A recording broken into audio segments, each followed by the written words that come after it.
তো hey guys welcome to my YouTube channel. First of all আমি discuss কৰিম আজি বৰ্তমান অসমৰ কৰোণাৰ পৰিস্থিতি। বৰ্তমান অসমত এক্টিভ কেছ আছে 2338 জন, টোটেল কেছ আছে 7165 জন, ৰিকভাৰ্ড হৈছে 4814 জন আৰু ডেথ হৈছে 10 জন। আৰু গোটেই ভাৰতবৰ্ষৰ কথা ক'ব গ'লে বৰ্তমান ভাৰতবৰ্ষত কৰোণা ভাইৰাছৰ দ্বাৰা আক্ৰান্ত সংখ্যা হৈছে 5,29,577 জন, ডেথ হৈছে 16,103 জন আৰু ৰিকভাৰ্ড হৈছে 3,10,146 জন।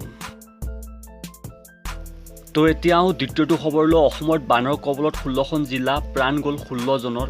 চলিত বৰ্ষৰ দ্বিতীয়টো বানত কৰোণা পীড়িত জনগণৰ মাজলৈ আনিছে চৰম দুৰ্দশা। ৰাজ্যৰ 16খন জিলা ইতিমধ্যে বানৰ গৰাহত। ৰাজ্যৰ বানত ক্ষতিগ্ৰস্ত জিলাসমূহ হৈছে ধেমাজি, লখিমপুৰ, বিশ্বনাথ, ওদালগুৰি, দৰং, বাক্সা, নলবাৰী, কোকৰাঝাৰ, বৰপেটা, নগাঁও, গোলাঘাট, যোৰহাট, মাজুলী, শিৱসাগৰ, ডিব্ৰুগড় আৰু তিনিচুকীয়া।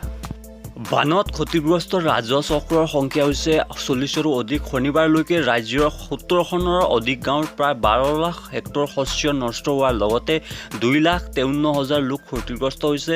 শেহতীয়া বানৰ ৰাজ্যত বিভিন্ন প্ৰান্তত মৃত্যু হৈছে 16 গৰাকীকৈ লোকৰ। এতিয়াও অন্য এটা খবৰলৈ, যেতিয়াৰ পৰা গুৱাহাটীত 14 দিন লকডাউন ঘোষণা কৰা হ'ল তাৰপিছত আৰক্ষীয়ে সংবাদমেল পাতি কয় বিমান বা ৰেলেৰে অহা লোকক টিকট দেখুৱালে গুৱাহাটীত সোমাবলৈ দিয়া হ'ব বুলি আৰক্ষী বিষয়াগৰাকীয়ে কৈছে। একেদৰে বিমানবন্দৰ বা ৰেল ষ্টেচনৰ পৰা আন জিলালৈ যাবলৈ কোনো লোকে টিকেট পৰিদৰ্শন কৰিব লাগিব।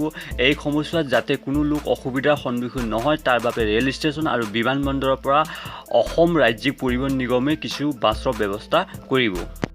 ইফালে লকডাউনৰ সময়ত চিকিৎসাৰ বাবে কোনো লোক এঠাইৰ পৰা আন ঠাইলৈ গ'লেও চিকিৎসকৰ সম্পূৰ্ণ তথ্য দেখাব লাগিব। ঠিক একেদৰে ৰাইজৰ সুবিধা হোৱাকৈ 10% বেংকে গুৱাহাটীত খোলা থাকিব। এই ক্ষেত্ৰত বেংক কৰ্তৃপক্ষই নিজেই সিদ্ধান্ত ল'ব বেংকৰ কেইটা শাখা খুলিব। বেংক কৰ্তৃপক্ষই বেংক কৰ্মচাৰীৰ বাবে বিশেষ পাছ দিব লাগিব। এতিয়া আহিছোঁ আন এটা খবৰলৈ। অসম আৰক্ষীৰ কাষ পালেগৈ কৰোণা ভাইৰাছ। এগৰাকী এছপিৰ সৈতে 31 গৰাকী হ'ল আক্ৰান্ত। অন্য এটা খবৰ হৈছে লক্ষ্য বন্যপ্ৰাণী সুৰক্ষা। কাজিৰঙা ৰাষ্ট্ৰীয় ঘাইপথ পাৰ হওঁতে গাড়ী চলাওঁতে দেখুৱাব লাগিব টাইম কাৰ্ড। ৰাষ্ট্ৰীয় ঘাইপথলৈ ওলাই অহা বন্যপ্ৰাণী সুৰক্ষাৰ প্ৰতি লক্ষ্য ৰাখি শনিবাৰে কলিয়াবৰ আৰু বোকাঘাট মহকুমা প্ৰশাসনে ব্যৱস্থা কৰিছে টাইম কাৰ্ডৰ। ঘণ্টাত 40 কিলোমিটাৰতকৈ অধিক গতিত চলাচল কৰিব নোৱাৰিব কাজিৰঙাৰ মাজেৰে যোৱা যান বাহন। গতিকে বন্ধুসকল, আপোনালোকক ভিডিঅ' চাই ভাল লাগিছে যদি ভিডিঅ'টো লাইক কৰিব আৰু মোৰ চেনেলটো ছাবস্ক্ৰাইব কৰা নাই যদি ছাবস্ক্ৰাইব কৰি বেল আইকনটো প্ৰেছ কৰি দিব। ধন্যবাদ। জয় আই অসম।